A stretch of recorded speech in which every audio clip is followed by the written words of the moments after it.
Hello, and welcome to Manchester Boston Regional Airport, my favorite of all the Boston area airports. Today, I will be flying on Manchester's smallest carrier, United, on their CRJ-550 to Newark. All the airline check-in desks are located on the bottom floor of the terminal, and I have no need to stop here today as I'm not checking any bags. Quick walk up the escalator gets you to the central area, which has a couple of shops and Manchester's one security checkpoint. Security was a breeze, and I was airside within 2 minutes. Manchester is mostly served by Southwest, who control 54% of the market share here. United serves the fewest destinations, offering two daily flights to Newark on the CRJ-550, though that is soon changing, as United recently announced that they will be stopping the Newark service in favor of service to Washington Dulles in February on the ERJ-145. United operates out of Gate 4 at Manchester, which is on the far end of the terminal. I made my way down to the gate and got our view of our ride for the day, an 18-year-old CRJ 550 registered November 544 Golf Juliet, arriving from Newark.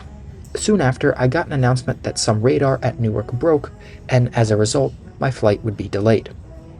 This bad news was coupled by some better news, though, as I also got a notification that I had been upgraded to the exit row, putting me in United's domestic premium economy cabin for free.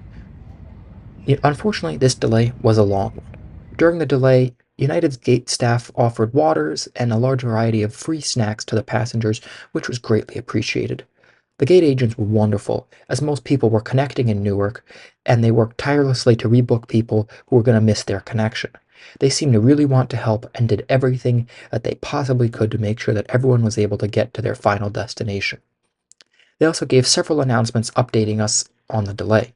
We were scheduled to leave at 4:15 in the afternoon, but only started boarding at 6:35. United configures their CRJ 550s with 50 seats, with 10 in first class and 40 in economy. The CRJ 550 is really a CRJ 700, but with a first class added, so the number of seats is reduced from 68 to 50. The seats are basic, but comfortable for the short hops this plane flies. There is no headrest, but the seat is decently padded.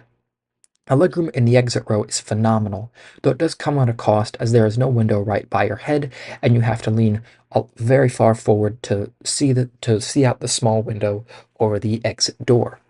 The seat back in front of you has the safety card and menu, and the tray table is in the armrest off to the side. Once we were boarded, we got another announcement that we would be delayed even more as the next slot time available would be much later, and proceeded to sit at the gate for about a half hour before finally pushing back at 7:15. We'll be back here in 3 hours. Watch. I shouldn't have said that.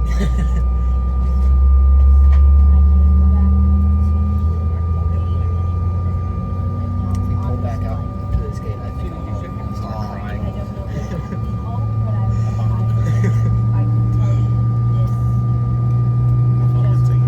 Once we pushed back, the captain made an announcement that our slot time at Newark had been pushed back even more, so we just sat on the tarmac until 8 when we finally began our taxi, almost 3 hours late. We finally took off from Manchester at 8:10 from runway 35.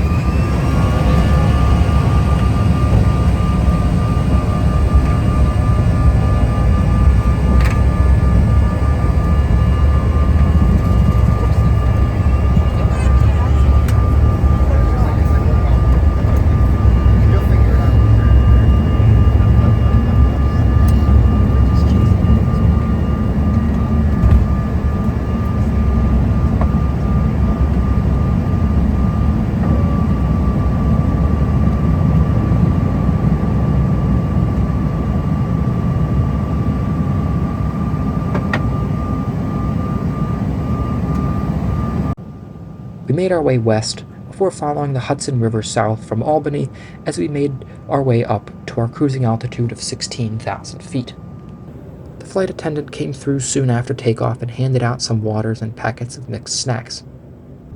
About 45 minutes into our flight, we began our final descent into Newark, coming in from the west before lining up on Newark's runway 22 right. Enjoy these great views of New York City as we land in Newark. If not for the delay, this would have been a great flight. The seat was comfortable, there was plenty of legroom, and all the crew and staff were incredibly friendly and tried to make a bad situation a little bit better. Huge props to them for going above and beyond to help everyone. CRJ-550 is not a bad aircraft, and while it's no A220 in terms of comfort, it's definitely more than adequate for the sub 1 hour flights that fill most of its route network. Delays at Newark tend to be very common, so always plan accordingly when booking a flight that connects through Newark, and avoid the airport altogether if you can, because it is just an absolute nightmare. It seems like an almost daily occurrence that there is some issue there and flights get backed up. I was lucky that I didn't need to connect, or it would have turned into a very long day.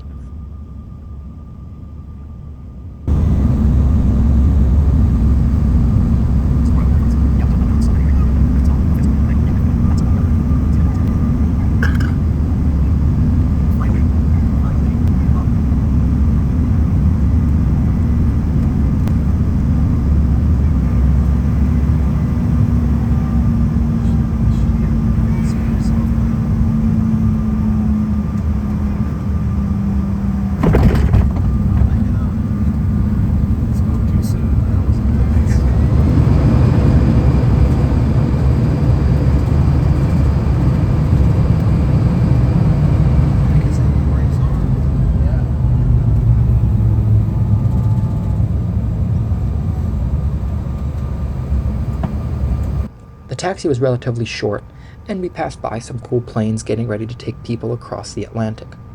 We arrived at our gate C-103 at 9:20, almost 3.5 hours late. After getting off the plane, I was able to get landside within a matter of minutes and was soon on my way to my hotel. Thank you all for watching, and if you enjoyed this video, then be sure to hit the like and subscribe buttons, and I will see you all in my next trip report.